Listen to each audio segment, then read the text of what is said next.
Sir మాజీ ప్రధాని మన్మోహన్ సింగ్ గారు అస్తమించారు. ఎట్లా చూస్తారు? ఆయన లాస్ట్ స్టేట్స్కి వచ్చారు కదా, ఆయన ఏ విధంగా స్మరించుకుంటారు? ఇట్స్ ఎ గ్రేట్ స్టేట్స్మెన్, గొప్ప వ్యక్తి.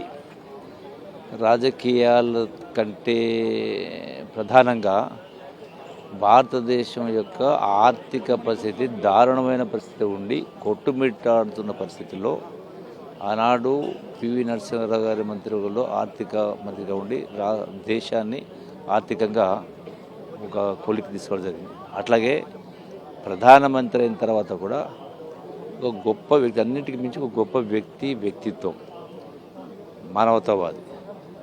దానికి తోడుగా సంస్కరణలు, ఎన్నో రకాల సంస్కరణలు.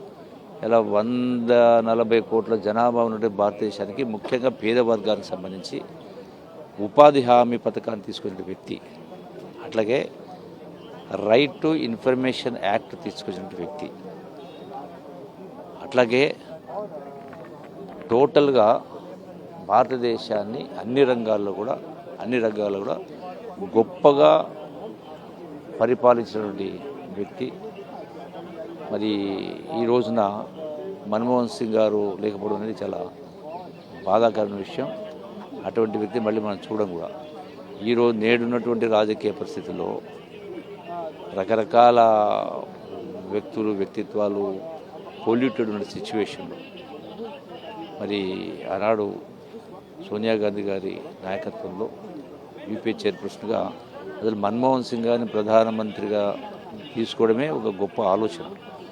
అంటే రాజకీయాలకు అతీతంగా దేశ ప్రజల యొక్క స్థితిగతులు మెరుగుపరచాలి అనేటువంటి గొప్ప మనసుతోటి తీసుకురావడం. వారు కూడా మన్మోహన్ సింగ్ గారు అంతకు మించి పనిచేయడం, టోటల్గా పారదర్శకంగా పనిచేసిన వ్యక్తి. అంటే అటువంటి మళ్ళీ మనకు దొరకటువంటి వ్యక్తి కూడా. ఆయన పార్టీలకు అతీతంగా ముఖ్యంగా రాజకీయాల్లో కూడా ఎటువంటి విమర్శలు కానీ 100% గ్రేట్. అందుకే states man, great personality. 100% demand చేస్తాను. వారికి భారతరత్న 100% ద మోస్ట్ ఎలిజిబుల్. ఇప్పటికీ దేశంలో 50 మంది దాకా భారతరత్న ఇచ్చింది చాలా. సో అందులో అందరికంటే ఆ యొక్క భారతరత్న అవార్డుకు అర్హత ఉన్నటువంటి వ్యక్తి. తక్షణమే ఈ ప్రభుత్వం, ఇలాంటి విజయ ప్రభుత్వం ఇమ్మీడియట్గా గుర్తించి భారతరత్న అనేది డిక్లేర్ చేయాలి. ఇంకొకటి, అంత్యక్రియలు ఆయన స్మారక స్థలం వద్ద చేయకుండా నిగంబోధ్ ఘాట్ వద్ద చేయడం కూడా కాంగ్రెస్ పార్టీ తప్పుపడుతుంది. ఎందుకంటే మాజీ ప్రధానులకి ఇచ్చిన గౌరవం ఇవ్వడం లేదు బీజేపీ అని. వాస్తవమే కదా. ఇంత ఢిల్లీలో మనం ఏ రకంగా అయితే వారిని పార్టీకి అంటే గౌరవించుకోవాలనో ఆ గౌరవాన్ని ఇవ్వకపోవడం అనేది బాధాకరమైన విషయమే.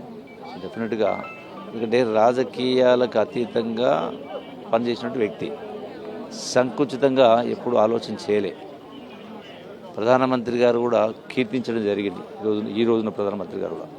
కానీ ఈ విషయంలో మళ్ళీ ఒకసారి వాళ్ళు ఆలోచన చేసి అంటే అక్కడ వ్యక్తిగా గౌరవించడం కాదు, ఒక ప్రధానమంత్రి పదవిని గౌరవించాలి. Thank you.